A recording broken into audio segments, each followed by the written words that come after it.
नमस्कार।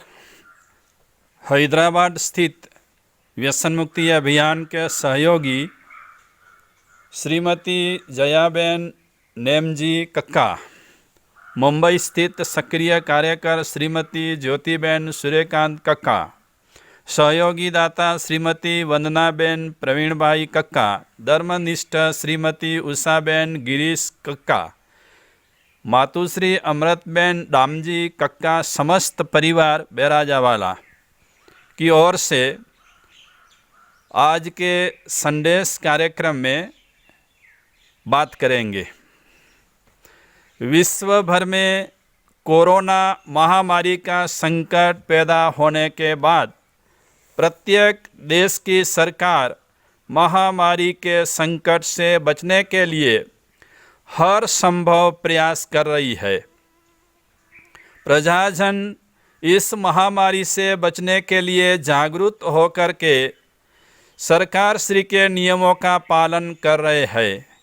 इस महामारी का संकट नेस्त नाबूद तो नहीं होगा, मगर इस चेप से बचने के लिए प्रजा को संयम नियम में रहना पड़ेगा। आज इस बात को सोचते मेरे को एक अच्छा और समझदारी से भरपूर प्रसंग याद आता है, जो आज के समय में प्रासंगिक लगता है। एक छोटे गांव में किसानों की ही बस्ती थी। भले भोड़े सब किसान थे। गांव में मंदिर, मस्जिद, कोई धर्म स्थल ही नहीं था। गांव में भाईचारा, प्रेम, एक दूसरे की मदद करना, एक दूसरे के काम में सहयोग देना, सब अपने खेती काम में व्यस्त रहते थे। विखवाद, विवाद, झगड़ा कुछ नहीं। धर्म का काम है बंटे हुए को एक करना, मगर धर्म की पूरी समझ न होने से आज आदमी धर्म के नाम पर बिखर गए हैं। एक दूसरे धर्म वाले एक दूसरे के दुश्मन बन गए हैं। इस गांव में धर्म स्थल न होने से बंटवारा नहीं था। सब आपस में स्नेह भाव से जीवन यापन करते थे। किसानों को शास्त्र का ज्ञान नहीं था, धर्म में कुछ समझते नहीं थे, सीधा सादा जीवन था। मजहब नहीं सिखाता आपस में बैर रखना, यह बात किसानों के जीवन में स्वाभाविक ही थी। एक बार गांव में साधु पधारने वाले थे। गांव की स्थापना होने के बाद पहली ही बार साधु का आगमन होने वाला था। किसान कुछ समझते ही नहीं थे। हमारे साधु है कि दूसरे धर्म वाले साधु है, बस साधु, भेदभाव, पक्षपात जैसा कुछ नहीं। सब मिलकर निश्चित किया कि साधु आते हैं तो स्वागत करना। अपनी पास जो डोल त्रासे थे वो लेकर के आगमन होते वास्ते गाजते सामैया किया। सभी किसान साधु आगमन की खुशी में कामकाज बंद रखे। गांव के बीच में बड़े सम्मान के साथ साधु को लाए और अर्ज की, बाप जी कुछ बातें सुनाइए। पहली ही बार साधु का आगमन हुआ है, हम बहुत खुश हैं, 2 शब्द सुनाइए। मगर बाप जी एक बात ख्याल करना, हम सब किसान है।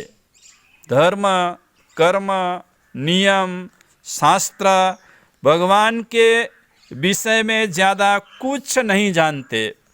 जो आप कहे वो हमारी स्थिति के अनुसार ही कहना, समझाना। साधु बहुत समझदार थे। परिस्थिति अनुसार किसानों को कहा, मैं आपको 4 बातें कहूँगा जो सादी सीधी है। आपके कृषि कर्म में कुछ रुकावट भी नहीं होगी। मेरी 4 बातें आप अपने जीवन में अपनाएंगे तो सुखी समृद्ध रहकर अच्छा जीवन बना सकेंगे, सुखी भी होंगे, भगवान भी मिलेंगे। किसान कहने लगे, बाप जी सुनाइए, हम अच्छी तरह जीवन जी सके। संत ने कहा, पहली बात, अपने काम स्वयं ही करे और दूसरों के काम में भी सहयोग दे। किसान तो सुनते ही खुश हो गए, वाह बाप जी, कितनी अच्छी बात की, खुद का काम खुद करो, दूसरों के काम में भी सहकार दो। सब इस बात पर सोचने लगे, जात मेहनत जिंदाबाद, अपने हाथ जगन्नाथ, पुरुषार्थी को लक्ष्मी प्राप्त होती है। आज आज़ादी के बाद भारतीय लोगों ने स्वावलंबन को गले टूंपा मार दिया। परावलंबी बड़ा पाप है। ऑटोमोबाइल कंपनी के मालिक हेनरी फोर्ड खुद अपने बर्तन साफ करते थे, अपना काम कर लेते थे। भारतीय नेता देखकर दंग हो गए, अपने से हो सकता है तो अपना काम खुद करो। अब्राहम लिंकन चुनाव में जीते, बड़ा नेता होने के बाद सब गृह कार्य करते थे। बड़े लोग मिलने आए, तभी लिंकन गौदोहन कर रहे थे। देखकर मुलाकाती चकित हो गए। सबने कहा, आप तो बड़े नेता हो गए, ऐसा हल्का काम नहीं करना। लिंकन ने कहा, कोई कार्य हल्का होता ही नहीं, काम को आदमी ने हल्का बड़ा बना दिया। महात्मा गांधी जी, अन्य महापुरुषों खुद का काम खुद करते थे। आदमी ने खुद का काम छोड़ा, दूसरे पर निर्भर हुआ। मेहनत आदमी के जीवन में से निकल गई। ऋग्वेद में कहा, देवताएं परिश्रम व्यक्ति के अलावा अन्य को सहाय नहीं करते। जितने वैज्ञानिक, लेखक, महापुरुष हुए, अपने परिश्रम से ही आगे बढ़े। मेहनत बड़ा बहुमूल्य शब्द है। परिश्रम से बहुत शरीर भी अच्छा रहता है। संत ने दूसरी बात बताई, शरीर को निरोगी रखे। निरोगी शरीर सबसे बड़ी संपत्ति है। पहला सुख निरोगी काय। शरीर सुखी तो सर्व बातें सुखी। मेहनत होगी और खाने पीने में नियमित परिमित अच्छा भोजन करते, वो कभी बीमार नहीं होते। किसान दूसरा सूत्र सुनकर खुश हो गए, क्योंकि किसान मेहनत करते, सादा सीधा भोजन करते, पौष्टिक भोजन करने वाले को रोग नहीं होता। किसान शरीर को निरोगी ही रखते हैं। कोरोना से बचने के लिए परिश्रम करो, शरीर को निरोगी रखो। तीसरी बात संत ने सुनाई, आलस को स्थान ही मत दो। आलस शरीर का दुश्मन है। किसान आलस नहीं करते, आलस करते तो फसल नहीं होती। योग, प्राणायाम, ध्यान करके आप आलस को दूर करें। चौथी बात संत ने सुनाई, एक एक पैसे का सदुपयोग कीजिए।